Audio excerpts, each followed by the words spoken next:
SK news Mulbagal digital ಸುದ್ದಿವಾಹಿನಿಗೆ ಸ್ವಾಗತ. ಅಖಿಲ ಭಾರತ ಮುಷ್ಕರ ಯಶಸ್ವಿಯಾಗಲಿ. ಅಖಿಲ ಭಾರತ ಮುಷ್ಕರ ಯಶಸ್ವಿಯಾಗಲಿ. ನಾವಿಲ್ಲಿ ಹೋರಾಟ ಮಾಡ್ತಾ ಇದ್ದೀವಿ ಕೇಂದ್ರ ಸರ್ಕಾರದ ವಿರುದ್ಧ. ಕೇಂದ್ರ ಸರ್ಕಾರ ಇವತ್ತು ತರ್ತಾ ಇರುವಂತ ಕಾರ್ಮಿಕ ವಿರೋಧಿ 4 ಕಾಯ್ದೆಗಳ ವಿರುದ್ಧ ನಾವಿಲ್ಲಿ ಪ್ರತಿಭಟನೆ ಮಾಡ್ತಾ ಇದ್ದೀವಿ. ಅದರಲ್ಲಿ ಕಾಂಗ್ರೆಸ್ನ ಕಾರ್ಮಿಕ ಸಂಘಟನೆಗಳು ಕೂಡ ಇವತ್ತು ಇದಾವೆ. ನಮ್ಮ ಗೋಪಾಲ್ ಕಾಮ್ರೇಡ್ ಮಾತಾಡುವಾಗ ಹೇಳ್ತಿದ್ರು. ಆದ್ರೆ ಬೆಂಗಳೂರಿನಲ್ಲಿ ಹೋರಾಟ ಮಾಡ್ತಾ ಇರುವಂತ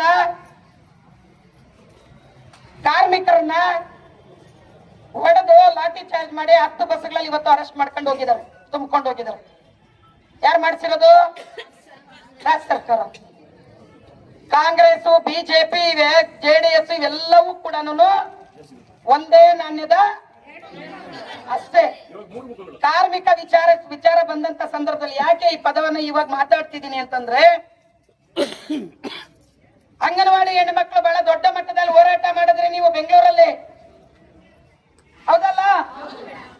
ಬೆಂಗಳೂರಲ್ಲಿ ಹೋರಾಟ ಮಾಡುವಂತ ಸಂದರ್ಭದಲ್ಲಿ ಮಾನ್ಯ ಕುಮಾರಸ್ವಾಮಿ ಅವರು, ಕೇಂದ್ರ ಸಚಿವರು, ಜೆಡಿಎಸ್ ನ ಮುಖಂಡರು ಇಲ್ಲ ನಿಮ್ಮ ಸಮಸ್ಯೆಗಳ ಬೇಡಿಕೆಗಳು ಏನಿದಾವೋ ಅವೆಲ್ಲವನ್ನು ಕಳಿಸ್ರಿ, ನಾವು ಮಾತಾಡ್ತೇವೆ, ನಾವು ಬಜೆಟ್ ಅಲ್ಲಿ ಇಡ್ತೇವೆ, ನಾವು ಅದನ್ನ ಚರ್ಚೆ ಮಾಡ್ತೇವೆ ಅಂತೆಲ್ಲ ಹೇಳುದು, ಹೌದಲ್ಲಮ್ಮ?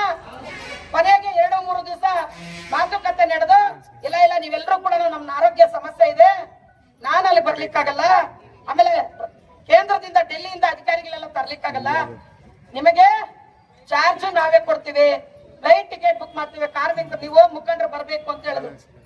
ನಿಮ್ಮ ಹತ್ರ ಎಲ್ಲ ಪರ್ಮಿಷನ್ ತಗೊಂಡು ನಿಮ್ ಮುಖಂಡರು ಹೋದ್ರೆ ಡೆಲ್ಲಿಗೆ ಹೋದ್ರ? ಇಲ್ಲ, ನೀವೆಲ್ಲ ಕಳ್ಸಿಕೊಟ್ರೆ ಡೆಲ್ಲಿಗೆ ಹೋದ್ರು, ಬಹಳ ಚೆನ್ನಾಗಿ ಕೂರ್ಸ್ಕೊಂಡ್ರು, ಮಾತಾಡಿದ್ರು, ಎಲ್ಲವೂ ಚರ್ಚೆ ಆಯ್ತು.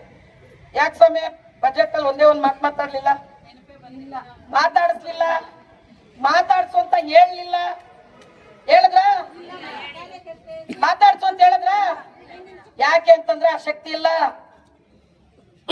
ಶೇಖರ್ ಮಾತಾಡುವಾಗ ಹೇಳ್ತಿದ್ರು, ಯುಪಿಎ ಒಂದು ಸರ್ಕಾರ ಬಂದಂತ ಸಂದರ್ಭದಲ್ಲಿ ಕಮ್ಯುನಿಸ್ಟ್ ಪಕ್ಷಗಳ ಎಂಪಿಗಳು ಇವತ್ತು 63-64 ಜನ ಎಂಪಿಗಳಿದ್ರು. ಸರ್ಕಾರಕ್ಕೆ ಬೆಂಬಲ ಕೊಡ್ಬೇಕು ಅಂತೇಳಿ ಬಂದಾಗ ಸರ್ಕಾರದ ಒಳಗಡೆ ನಾವು ಬರಲ್ಲ. ಯಾಕೆ ಬರಲ್ಲ ಅಂತಂದ್ರೆ, ನೀವು ಕಾರ್ಮಿಕರ ಪರವಾಗಿ, ರೈತರ ಪರವಾಗಿ, ಜನರ ಪರವಾಗಿ ಕೆಲಸ ಮಾಡಲ್ಲ. ಈ ದೇಶದ ಜನಕ್ಕೆ ಕೆಂಪು ಬಾವುಟದಲ್ಲಿ ನಂಬಿಕೆ ಇದೆ, ಈ ದೇಶದ ದಲಿತರಿಗೆ ನಂಬಿಕೆ ಇದೆ, ಈ ದೇಶದ ಮಹಿಳೆಯರಿಗೆ ನಂಬಿಕೆ ಇದೆ, ಈ ದೇಶದ ಕಾರ್ಮಿಕರಿಗೆ ನಂಬಿಕೆ ಇದೆ. ಏನು ಅಂತಂದ್ರೆ, ಕೆಂಪು ಬಾವುಟ ನಮ್ಮ ಪರವಾಗಿ ನಿಲ್ತದೆ ಅಂತ, ಧ್ವನಿ ಎತ್ತುತ್ತದೆ ಅಂತ, ನಮ್ ಬೆನ್ನಿಂದ ನಿಲ್ತದೆ ಅಂತ, ಹೌದಲ್ಲಮ್ಮ? ಹಂಗಾಗಿ ನಾವು ಅವತ್ತು ಒಳಗಡೆ ಬರಲ್ಲ. ಆದ್ರೆ ಇಡೀ ದೇಶದ ಪರಿಸ್ಥಿತಿಯನ್ನ ನೋಡಿ ಹೊರಗಡೆಯಿಂದ ನಿಮ್ಗೆ ಬೆಂಬಲ ಕೊಡ್ತೇವೆ. ಕೊಡುವುದಾದ್ರೆ ನಮಗೂ ಕೆಲವು ಬೇಡಿಕೆಗಳಿದಾವೆ. ಕುಮಾರಸ್ವಾಮಿ ತರ ನನಗೆ ಮಿನಿಸ್ಟರ್ ಪೋಸ್ಟ್ ಕೊಟ್ರೆ ಬರ್ತೀವಿ ಅಂತ ಹೋಗ್ಲಿಲ್ಲ ನಾವು. ನೀವ್ ಎಷ್ಟು ಜನ ಇದ್ದೀರಿ ಎಂಪಿಗಳು? ನಾವು ಅವತ್ತು 64 ಜನ ಇದ್ರೂ ಕೂಡ ನಾವು ಸರ್ಕಾರದ ಒಳಗಡೆ ಹೋಗ್ಲಿಲ್ಲ. ನಮಗ್ ಗೊತ್ತಿತ್ತು ಇವರು ನಮ್ಮ ಕಾರ್ಮಿಕರ ಪರವಾಗಿ, ಇವತ್ತು ತುಳಿತಕ್ಕೊಳಗಾದವ್ರ ಪರವಾಗಿ, ರೈತರ ಪರವಾಗಿ ಕಾನೂನು ಮಾಡಲ್ಲ ಅಂತ. ಆದ್ರೆ ಒಂದು ಷರತ್ತುಗಳಿರ್ತವೆ. ಆ ಷರತ್ತಲ್ಲಿ ಒಂದು ಷರತ್ತು, ಮನ್ರೇಗಾ ಉದ್ಯೋಗ ಖಾತ್ರಿ ಇಡೀ ದೇಶದಲ್ಲಿರುವಂತ ಕೃಷಿ ಕಾರ್ಮಿಕರಿಗೆ, ಕೂಲಿಕಾರರಿಗೆ ಕೆಲಸದ ಭದ್ರತೆ ಕೊಡಬೇಕು. ಯಾಕೆ ಭದ್ರತೆ ಕೊಡಬೇಕು ಅಂತ ಹೇಳಿದ್ದು? ಯಾಕೆ ಹೇಳಿದ್ದು? ಕೂಲಿಕಾರರು ವಲಸೆ ಬರ್ತಾ ಇದಾರೆ. ನಮ್ಮ ಊರುಗಳಲ್ಲಿ ಇವತ್ತು ಯಾರು ಕೆಲಸ ಮಾಡ್ತಾರ? ಕೋಳಿ ಫಾರ್ಮ್ಗಳಾಗ ಯಾವ ಊರಿಂದ ಬಂದಿರೋರು? ಗುಜರಾತ್, ಉತ್ತರ ಪ್ರದೇಶ್, ಬಿಹಾರ್ ಈ ಕಡೆಯಿಂದ ಬಂದಿರೋರು. ಮಹಾನ್ ದೇಶಭಕ್ತ ಮೋದಿ ಸಾಹೇಬ್ರು ಹೇಳ್ತಾರಲ್ಲಿ, ಹಲೋ ಭಾರತ್ ಮಾತಾ ಕಿ ಜೈ ಅಂತ, ಅದಲ್ಲ? ನೀವೆಲ್ಲರೂ ಕೂಡ ಪೋಕ್ಸೋ ಕಾಯ್ದೆಗಳು ಮಾಡಿ, ಪೋಕ್ಸೋ ಕೇಸ್ಗಳು ಹಾಕ್ಸಿದ್ರಿ. ನೀವ್ ಹಾಕ್ಸಿದ್ದಲ್ಲ, ಕಾನೂನು ಮಾಡ್ಬೇಕು. ಯಾರು ಪೋಕ್ಸೋ ಕಾಯ್ದೆ ಒಳಗಡೆ ಬಂದಿರೋರು? ಉತ್ತರ ಪ್ರದೇಶದಿಂದ, ಅಸ್ಸಾಮಿಂದ, ಬಿಹಾರಿಂದ ಬಂದಿರುವಂತ ಕಾರ್ಮಿಕರು, ಕೂಲಿಕಾರರು ಫ್ಯಾಕ್ಟರಿನಲ್ಲಿ ಕೆಲಸ ಮಾಡ್ತಾರೆ, ಕೋಳಿ ಫಾರ್ಮ್ ಅಲ್ಲಿ ಕೆಲಸ ಮಾಡ್ತಾರೆ, ಹಸುಗಳ ಕೊಠಡಿನಲ್ಲಿ ಕೆಲಸ ಮಾಡ್ತಾರೆ, ಕುರಿಗಳ ಸಡ್ಡಲ್ಲಿ ಕೆಲಸ ಮಾಡ್ತಾರೆ, ಹೋಟ್ಲಲ್ಲಿ ಕೆಲಸ ಮಾಡ್ತಾರೆ. ಅವ್ರಿಗೆ ಈ ದೇಶದಲ್ಲೇ 18 ವರ್ಷ ಆದ್ಮೇಲೆ ಮದುವೆ ಮಾಡ್ಬೇಕು, ಆಮೇಲೆ ಮಕ್ಕಳು ಉಡ್ಸ್ಬೇಕು, ಇದೇನು ಗೊತ್ತಿಲ್ಲ ಪಾಪ. ಹೌದಲ್ಲ? ಮದ್ವೆಗಳಾಗ್ಬಿಟ್ಟವ್ರೆ. ಮದ್ವೆಗಳಾದ್ಮೇಲೆ ಕೆಲ್ಗೆ ಹೋಗ್ತಾರೆ, ಡೆಲಿವರಿಗೆ ಹೋದಾಗ ತಾಯಿ ಕಾರ್ಡ್ ಅಂತ ಹೋದಾಗ ವಿಷಯ ಬರ್ತದೆ. ಅನಿವಾರ್ಯವಾಗಿ ನೀವು ಕೊಡ್ಲಿಲ್ಲ ಅಂದ್ರೆ ನಿಮ್ ಕೆಲಸ ಹೋಗ್ತದೆ. ಹೌದಲ್ಲ? ಇಡೀ ಪೋಕ್ಸೋ ಕಾಯ್ದೆಯಲ್ಲಿ ಇವತ್ತು ಒಳಗಡೆ ಹೋಗಿರಂತವರು ಎಷ್ಟು ಜನ ಕಾರ್ಮಿಕರು, ಕೂಲಿಕರ? ಹೌದಲ್ಲ? ಹೌದಲ್ಲ? ಆ ಕೂಲಿಕರ್ಗೆ ಕೆಲಸ ಅವ್ರಲ್ಲಿ ಸಿಕ್ಕಿದ್ರೆ, ಉದ್ಯೋಗ ಖಾತ್ರಿ ಅವ್ರಲ್ಲಿ ಸಿಕ್ಕಿದ್ರೆ, 150 ದಿನ ಅಲ್ಲಿ ಕೆಲಸ ಸಿಕ್ಕಿದ್ರೆ ಅವ್ರಿಲ್ಲಿ ಬರೋರ? ಅದಾಗ್ಬೇಕಿತ್ತಲ್ಲ. ಅದ ಯಾರ ಜವಾಬ್ದಾರಿ? ಸರ್ಕಾರ ಜವಾಬ್ದಾರಿ. ಆ ಕಾನೂನು ಇದ್ದಾಗೆ ನೀವು ಆ ಕೆಲಸ ಮಾಡ್ಲಿಲ್ಲ. ಹೌದಲ್ಲಪ್ಪ? ಇವಾಗ ಆ ಕಾನೂನನ್ನ ಬದಲಾವಣೆ ಮಾಡ್ಲಿಕ್ಕೆ ಕೊಟ್ಟವ್ರೆ. ಮಹಾತ್ಮ ಗಾಂಧಿ ಹೆಸರಿಟ್ಟಂತವ್ದು ಯಾಕೆ? ಮಹಾತ್ಮ ಗಾಂಧಿ ಒಂದು ಕನಸು ಕಂಡಿದ್ರು, ಗ್ರಾಮ ಸ್ವರಾಜ್ಯ ಕನಸಿತ್ತವ್ರಿಗೆ. ಹೌದಲ್ಲಮ್ಮ? ಅದೆಲ್ಲ ಇವಾಗ ನಾನು ಇಲ್ಲಿ ಮಾತಾಡ್ಲಿಕ್ಕೆ ಆಗಲ್ಲ, ನೀವೆಲ್ಲರೂ ಓದ್ಕೊಂಡಿದ್ದೀರಿ. ಅವ್ರಿಗೆ ಗ್ರಾಮ ಸಮಾಜ ಸ್ವರಾಜ್ಯದ ಕನಸಿತ್ತು, ಅದಕ್ಕೆ ಅವ್ರ ಕಾಯ್ದೆನ ಕೊಟ್ರು. ಆ ಕಾಯ್ದೆನ ಮಾಡಿದ್ದಕ್ಕೆ ಇವತ್ತು ಆ ಹೆಸರನ್ನ ತೆಗೆದಿದ್ದಾರೆ. ಅವರು ಅಂಬೇಡ್ಕರ್ ಹೆಸರನ್ನು ತೆಗೆಯೋರು ತಮ್ಮಿಲ್ಲ, ಅದಕ್ಕೆ ಕಾಯ್ತಾ ಇದ್ದಾರೆ. ಅವ್ರಿಗೆ ಇವತ್ತು ಪ್ರಾಬ್ಲಮ್ ಇರೋದೇ ಅಂಬೇಡ್ಕರ್ ಬರ್ದಿರೋ ಸಂವಿಧಾನ, ಇನ್ಯಾವುದ್ರಿಂದಲೂ ಅಲ್ಲ. ಅದನ್ನ ಏನ್ ಮಾಡ್ಬೇಕು ಅಂತ ಹೇಳಿ, ಅದನ್ನ ಹೆಂಗ್ ಕಟ್ ಮಾಡ್ಬೇಕು ಅಂತ ಹೇಳಿ ಎಲ್ಲ ವರ್ಕೌಟ್ ಮಾಡ್ತಾವ್ರೆ. ಅದನ್ನ ಈ ದೇಶದ ಸಂವಿಧಾನವನ್ನು ಫ್ರಿಡ್ಜಲ್ಲಿ ಇಟ್ಕೊಂಡು ವ್ಯವಹಾರ ಮಾಡ್ತಾವ್ರೆ ಬಿಜೆಪಿ ಅವರು. ಮಹಾನ್ ಒಬ್ಬ MLC ನೆನ್ನೆ ಮಾತಾಡ್ತಾನೆ. ಆ ಮನುಷ್ಯ ದಲಿತ ವ್ಯವಸ್ಥೆಯಿಂದ ಬಂದಿರಂತವ್ರು, ಅವರೊಬ್ಬ ದಲಿತರು. ಬಹಳ ಒಳ್ಳೇದಿದು. ಹೆಸರು ಚೇಂಜ್ ಮಾಡಿ ರಾಮನ ಯಾಕೆ ಬೇಡ? ನಾವ್ ಹೇಳಿಲ್ಲ ರಾಮನ್ ಬೇಡ ಅಂತ. ನಿಮ್ದು ಪ್ರಾಬ್ಲಮ್. ಹೌದಲ್ಲಮ್ಮ? ಹೌದಲ್ಲ? ರಾಮನ್ ಅವ್ರು ಹಿಡ್ಕೊಂಡಿರೋದು. ನಾನು ಕೆಲಸ ಸಂದರ್ಭದಲ್ಲಿ ನಮ್ಮ ಹೆಣ್ಮಕ್ಳು ಬೈತಾ ಇರ್ತೀನಿ, ಬಾಪ್ಮಂಡಿಗೆ ಕೃಷ್ಣನ ಮಕ್ರ ರಾಮನ್ ಯಾಕೆ ಮಕ್ತೀರಿ ಅಂತ. ಯಾಕೆ ಹೇಳ್ರಿ? ಯಾರು ವನವಾಸ ಕಳ್ಸಿದ್ದ? ಇವತ್ತೇನ ನಿನ್ ಗಣ್ಣು 9 ತಿಂಗಳು ಆದಾಗ ಅನುಮಾನ ಬಿದ್ರೆ ಇವತ್ತು ಯಾವ ಕೇಸ್ ಹಾಕ್ತಿರ್ ನಾವು? ಹಾಕ್ಬೇಕಿತ್ತಲ್ಲ ಅವನ ಮ್ಯಾಗ. ಇರ್ಲಿ, ಅದು ಬೇರೆ ಪ್ರಶ್ನೆ. ರಾಮನ ಬಗ್ಗೆ ನಮ್ ತಕರಾಲಿಲ್ಲ, ರಾಮನ ಮಕ್ಕಳ ಬಗ್ಗೆ ನಮ್ ತಕರಾಲಿಲ್ಲ. ನಮಗ್ ತಕರಾಲಿರೋದು ರಾಮನ ಮಗ ಮಹಾತ್ಮ ಗಾಂಧಿ ಹೆಸರು ತೆಗೆದು ರಾಮನ ಇಕ್ಕದು. ಇಕ್ಕಪ್ಪ ಒಂದ್ ದೇಶಕ್ಕೆ, ಒಂದು ಊರಿಗೆ ಇಕ್ಕಪ್ಪ. ಹೌದಾ ಇಲ್ಲ?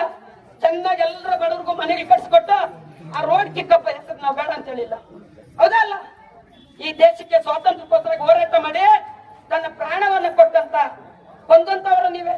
ಅವ್ರ ಹೆಸರನ್ನ ತೆಗೆಯೋದು ಚೇಂಜ್ ಮಾಡೋದು ಅಂತಂದ್ರೆ ಅರ್ಥ.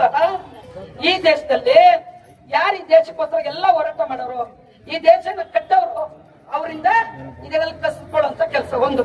ಇನ್ನು ಎರಡನೇದು ಬಂಧುಗಳೇ, ಹೆಂಗೆ ನಿಮ್ಮ ಸಂಬಳಕ್ಕೂ ಇವತ್ತಾಗುವಂತ ಕಾನೂನುಗಳ ಸಂಬಂಧ ಇದೆ ಅಂತ ಹೇಳ್ತೀನಿ. ನೀವು ತಿಳ್ಕೋಬೇಕು. ಟಿವಿಗೆ ಹಾಕ್ಬಿಟ್ಟು ಅಮೃತಧಾರ ಸೀರಿಯಲ್ ನೋಡೋದಲ್ಲ. ಎಲ್ಲೇ ನ್ಯೂಸ್ಗಳು ಒಳ್ಳೆ ಹೇಳಲ್ಲ. ಇವತ್ತಿಲ್ಲ ಅವರೇ ಟಿವಿಗಳವರು, ಇವರು ಸತ್ಯದ ನ್ಯೂಸ್ಗಳು ಹೇಳಲ್ಲ. ಸತ್ಯ ನೀವು ಹೇಳ್ಬಿಟ್ರೆ ಇವ್ರು ಯಾರು ಕೂಡ ಅಧಿಕಾರಕ್ಕೆ ಬರಲ್ಲ. ಇವತ್ತು ಅವು ಕೂಡ ಸಮಸ್ಯೆ ಆಗವೆ. ಆದ್ರೂ ಕೂಡ ಕೆಲವು ಮೀಡಿಯಾಗಳು ನಮಗೊಂದು ಅಷ್ಟೋ ಇಷ್ಟೋ ಸತ್ಯವನ್ನ ಹೇಳುವಂತ ಕೆಲಸ ಮಾಡ್ತಾರೆ. ಅದೊಂದು ಸಮಾಧಾನಕರ ಸ್ಥಿತಿ ಇರ್ಲಿ. ಆದ್ರೆ ಬಂಧುಗಳೇ, ಈ ಕಾನೂನುಗಳನ್ನ ಇವತ್ತು ಮಾಡ್ತಿರುವಂತ ಉದ್ದೇಶ, ನಿನ್ನೆ ಅಮೆರಿಕದಿಂದ ಮೊನ್ನೆ ಒಬ್ಬ ಟ್ರಂಪ್ ಇವ್ರು ಫೋನ್ ಮಾಡ್ತಾರೆ, ಒಪ್ಪಂದ ಮಾಡ್ಕೊಳ್ಳಿಕ್ಕೆ ಹೊರಟವ್ರೆ. ಅಮೆರಿಕ ಜೊತೆ ವ್ಯಾಪಾರ ಒಪ್ಪಂದ ಮಾಡ್ಕೊಳ್ಳಿಕ್ಕೆ ಹೊರಟವ್ರ. ಇವಾಗ ಯಾರು ದೇಶಭಕ್ತನು, ಮಹಾನ್ ದೇಶಭಕ್ತ, ರಷ್ಯಾದಿಂದ ಪೆಟ್ರೋಲ್ ಡೀಸೆಲ್ ಬರ್ತಾ ಇತ್ತು. ನಿಲ್ಲಿಸ್ಬೇಕು, ನೀನು ಅಮೆರಿಕದಾಗ ತಗೋಬೇಕು ಅನ್ನೋ ನಿಲ್ಲಿಸ್ಬಿಟ್ರು. ಯಾಕಪ್ಪ? 56 ಇಂಚಿರು ಅಂತ ಇದೆ, ಅಷ್ಟು ಶಕ್ತಿವಂತ, ಅಷ್ಟು ಧೈರ್ಯವಂತ. ಯಾಕೆ ಅಲ್ಲ ಟ್ರಂಪ್ ಹೇಳಪಟ್ಟಿಲ್ಲ ಗಡ ಗಡ ಗಡ ಗಡ ಗಡ ನಡುತ್ತೀಯ ನೀನು? ಈ ವಿಚಾರಗಳೆಲ್ಲ ಕೂಡ ಮಾತಾಡ್ತಾರೆ ಅಂತೇಳಿ ವಿರೋಧ ಪಕ್ಷದವ್ರು ಚರ್ಚೆ ಮಾಡ್ತಾರೆ ಅಂತೇಳಿ ರಾಷ್ಟ್ರಪತಿಗಳು ಮಾತಾಡಿದಂತ ಭಾಷಣೆಗೆ ಇಷ್ಟು ವರ್ಷಗಳ ಇತಿಹಾಸದಲ್ಲಿ ಪಾರ್ಲಿಮೆಂಟ್ ಬಂದು ಮಾತಾಡದೇ ಇರುವಂತ ಒಬ್ಬ ಪ್ರಧಾನಮಂತ್ರಿ ಇದ್ರೆ ಅದು ನರೇಂದ್ರ ಮೋದಿ. ನೀವ್ ಇಷ್ಟು ವರ್ಷಗಳಲ್ಲಿ ಯಾವ ಟಿವಿಗಳ ಮುಂದ್ಗಡೆ ನಿಂತ್ಕೊಂಡು ಮಾತಾಡಲ್ಲ. ಅದನ್ನ ತಾಕತ್ತಿದ್ರೆ ಬಂದು ಮಾತಾಡ್ಲಿ, ಯಾಕಂದ್ರೆ ಅವ್ರು ಪ್ರಶ್ನೆ ಮಾಡಿದ್ರೆ ಉತ್ತರ ಕೊಡಕ್ ಆಗಲ್ಲ ಅಂತ ಕೈಲಿ.